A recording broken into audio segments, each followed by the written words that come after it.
muri Pi project hari kuza ibitekerezo bishya kandi bishobora guhindura isi ya cryptocurrency muri rusange. Igitekerezo tugiye kuganiraho ni icyitwa Pi Launchpad na ecosystem token design. Hano ni kuri Rugwiro Pro Zone Official. Ibiganiro byacu byibanda ku mafaranga ashingiye ku ikoranabuhanga rya blockchain. Tubirebera hamwe kugira ngo twinjire mu isi ya Web3, twongere ubumenyi, tubibyaze umusaruro. Ukande subscribe tujye tubana mu biganiro nk'ibyo ngibyo. Ibitekerezo byawe biraza kuba ari ingenzi cyane. Tugiye kurebera hamwe ikibi bivuze, ese bishobora gutuma Pi izamuka cyane mbere ya Pi Day, aho abantu benshi bategereje itariki ya 14 z'ukwezi kwa gatatu muri uyu mwaka wa 2026, aho buri mwaka kuri iyi tariki n'uku kwezi, tariki ya 14 z'ukwa gatatu baba barimo bizihiza umunsi wa Pi Day, umunsi ufitanye isano n'ubundi n'igisobanuro cya Pi. Iyo uganira n'abanyamibare cyangwa se abantu bamenyereye ibijyanye na technology bakubwira ko Pi n'ubundi ingana na 3.14 mu busanzwe nyine niko babaramo Pi. Ese abapioneer bashobora kunguka gute muri iyi system nshya tugiye kuganiraho ya Pi Launchpad na ecosystem token design? Muri iyi video reka tubirebere hamwe mu buryo buri muntu wese ashobora kubisobanukirwa muri rusange. Habaye hari ikintu twavuze cyangwa tuvuzeho utasobanukiwe, kucyandika muri comment biba ari ingenzi cyane kugira ngo dukomezanye mu isi ya blockchain, cyane ko ari inkuru nshya mu matwi y'abanyafrika benshi, hari byinshi usobanukiwe. Twitangirire kuri Pi Launchpad. Ni platform izafasha imishinga mishya cyangwa se project kubaka token zabo ikoresheje Pi Network. Ni ukuvuga ngo Pi project ihereza abanyamuryango n'abandi batandukanye amahirwe yo kuba bakirefera kuri iyo project bakubaka ibintu byinshi. Aha rero Pi Launchpad ni imwe muri platform izafasha imishinga mishya cyangwa se project kubaka tokens zabo ikoresheje Pi Network. Mu yandi magambo, abakora ama application muri ecosystem ya Pi bashobora gushyiraho na token zabo. Urugero, niba Shoam ukora kuri Pilot Rwanda yarubatse Empire Rwanda, ashobora gushyiramo na token ya Empire ikaba ari ye. Ahangaha bari kwifashisha icyitwa Pi Launchpad. Ahangaha kandi abapioneer bashobora cyangwa se babishatse bashyiraho gushyigikira iyo mishinga bakoresheje Pi zabo. Ibyo twagiye tubigarukaho kenshi mu bijyanye na biriya bice bya staking. Kuri ugenda ugastakingamo Pi zawe muri application y'umu developer, uba umufashije gutsinda icyiciro cya testnet, ariko nawe ntago umufasha for free cyangwa se by'ubuntu, kubera ko nawe ubyungukiramo. Hari Pi ko watimi kugenera buri kwezi kubera ko wagumishije Pi aho ziri gukontrolwa cyangwa se aho ziri control cyane. Ibi ngibi rero bisa n'ibyo tubona kuri Binance Launchpad, Ethereum ecosystem ndetse na Solana ecosystem. Ntabwo ari umwihariko wa Pi gusa, ariko hano kuri Pi impamvu bisa n'ibyihariye, Pi ikoreshwa nk'aho ari ingenzi cyane kuri system yose. Ni ukuvuga ngo buri kintu cyose ushaka kubaka ni mandatory cyangwa se ni ngombwa cyane, ni itegeko ko wibanda nyine kuri network yabo.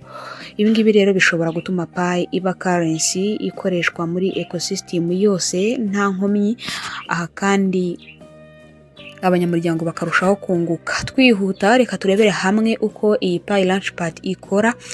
Reka turebe step 5 z'ingenzi zigaragara kuri roadmap. Ahangaha igice cya mbere kijyanye na stake Pi. Intambwe ya mbere ni ugushyira Pi zawe muri staking. Iyo ukoze staking kuri Pi cyangwa se iyo ustakinze, hari amagambo agorana kuyasobanura mu Kinyarwanda, nitugumye gukoresha ijambo staking muraza kwihangana. Iyo ukoze staking kuri Pi ubushyigikiye umushinga, nkuko nari mbigarutseho hejuru, byanze bikunze bifasha nyiri application gutsinda icyiciro cya testnet cyangwa se igice kigerageza. Ikindi kandi ubufashije Pi kuba team kugumana za coin kugira ngo zigume ziri control. Coin yose yamaze kurenga ecosystem ya Pi kinjira ku ma exchange, kuri ariya masoko nka OKX, Bitget, Mexes n'izindi zitandukanye, ntago Pi kuba team bikirimo kuyikontrola. Nta burenganzira na buke iyifiteho, ari nayo mpamvu nkubwira ni ntago bishoboka ko bavuga ngo baratesha agaciro Pi yamaze kwinjira muri exchange uko babonye, kubera ko uri umunyamuryango wa Pi, undi nawe ni umunyamuryango w'iyo exchange. Buri muntu afite itegeko rimurengera, afite uburenganzira yemerewe n'ibyo akwiriye kuba yakora. Aha rero project nyinshi cyane cyane nka Pi Core team ishyira imbere icyiciro cya lockup cyangwa se na staking kugira ngo abanyamuryango bagumishe Pi hahandi ziri control kuri Pi Core team cyangwa se babasha kuzigenzura muri rusange. Ahangaha uba ugiye kubona amahirwe yo kubona tokens nshya mu gihe cyose wamaze kuzuza ibingibi bijyanye na staking. Ahangaha kandi turajya ku kindi cyiciro kijyanye na receiving PiPower. Ahangaha turacyarebera hamwe uko Pi Launchpad ikora, ntago twabivuyeho. Ku gice kijyanye na Receive PiPower rero, iyo umaze gushyira Pi muri staking ubona PiPower. PiPower ni imbaraga zigaragaza contribution yawe muri ecosystem. Contribution ni ubufatanye, ni ugukorana muri ecosystem, kugenda mwubakana. Dushobora kubijyanira na collaboration kugira ngo bisobanuke neza, muhuza imbaraga kugira ngo habeho igikorwa kimwe. Iyo PiPower rero yawe niyo ibigiye gukurikizwa, hanyuma ukabona allocation nini kandi ukagira na influence mu mushinga cyangwa se n'indi mishinga mishya yabigiye kwiyubaka kuri Pi. Ni ukuvuga ngo buri mu developer wese wubatse application ye akaba yaramaze kuyikorera byose bisabwa, ni umukandida wo gutuma Pi ibona abanyamuryango bashya. Tuvuge ko iri faranga rishyizwe ku isoko bagatangira gucuruza bifashishije cyangwa se kugura ibicuruzwa bubahirije GCV cyangwa se Global Consensus Value, hanyuma bakakenera ama application yo gukoresha kugira ngo iryo gura n'igurisha rikunde cyangwa se ko kwishyura izo service bikunde bifashishije application yawe. Wenda tuvuge ngo bahisemo gukoresha Omenda cyangwa se Pay with P nka zimwe muri popular application muri ecosystem. Uriya muntu wubatse iri application hari ibihembo ahabwa, kubera ko ibyo yubatse nyine hari umumaro byazaniye Pi Core team. Ahangaha kandi dukomeje n'ibindi bisabwa kugira ngo iyi Launchpad kunde muri Pi, turaza gusangamo indi point yitwa use point app. Hano buri mu pioneer wese abashobora gukoresha app y'uwo mushinga, urugero gukoresha iyo application mu kugura service n'ibicuruzwa, gutanga feedback, gukora ibikorwa muri ecosystem bigiye bitandukanye. Ahangaha kuri use project app cyane cyane yabyajwe umusaruro n'abadeveloper, turabagarukaho barabubatse nyine application. Mu bantu bize amakode cyangwa se kubaka nyine ama application, muzi neza ko hari amakode asabwa kugira ngo ukore application uyibone hariya. Pi rero yarabyoroheje hamwe n'ubwenge bukorano cyangwa se artificial intelligence, bifashisha application ya Pi bubakiraho izindi application. Ndizera ko bisobanutse. Ibyo rero bituma abantu bakora ibikorwa nyabyo aho kuba speculation gusa. Turacyareba indi point ishyigikira iyi Pi Launchpad ijyanye na committee Pi 2 token. Nyuma yuko abapioneer bakoze ibyo byose baba bashobora gushyira Pi zabo muri liquidity pool. Iyi liquidity pool twarayisobanuye mu biganiro bitandukanye bya Rugwiro Pro Zone, bivuze ko Pi ibishobora kongerwaho indi token y'umushinga, bishobora gukora pari muri liquidity pool. Ibi ngibi nibyo bikoreshwa muri AMM twasobanuye mu kiganiro cy'ejo, ariko kuri we tutabanye. AMM ni automated market maker, ituma habaho ibikorwa byinshi bitandukanye muri ecosystem ya Pi bijyanye n'ubucuruzi bwo kuba hakemererwa gucuruza Pi bayivanze n'andi mafaranga. No kuvuga ngo dufite order iriho Pi USD. Ku bantu bakora trading future nekereza ko ibi bintu mujya mubibona cyane.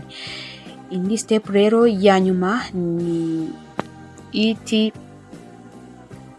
cyangwa se nyine ni uburyo bujyanye na token generation event trade. Ahangaha iyo token imaze gusohoka habaho token generation event, token igatangira gucuruzwa ku isoko. Abantu baba bashobora gukora ibikorwa bikurikira. Icyambere nuko habaho swap Pi 2 token, ukuvuga ngo ufashe Pi uyiswapinzemo token. Habaho kugura ndetse no kugurisha mu buryo bwemewe. Ibi ngibi bizafasha trading market muri ecosystem ya Pi. Impamvu rero Pi yavuze ko iyi system ari nziza cyangwa se abapioneer babigarukaho nuko Pi Network yavuze ko iyi system ifite inyungu enye zikomeye cyane, harimo ikijyanye na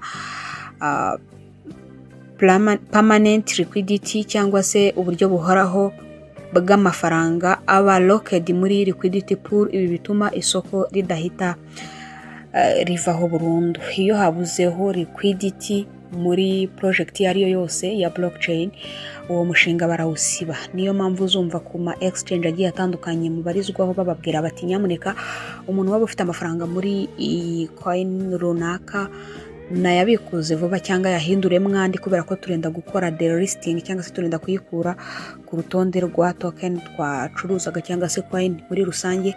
Icyo gihe baba babuze icyitwa liquidity pool. Naho Pi rero ibi ngibi byose twari tuvuze bihereza icyitwa permanent liquidity, bituma isoko ryabo rigumaho.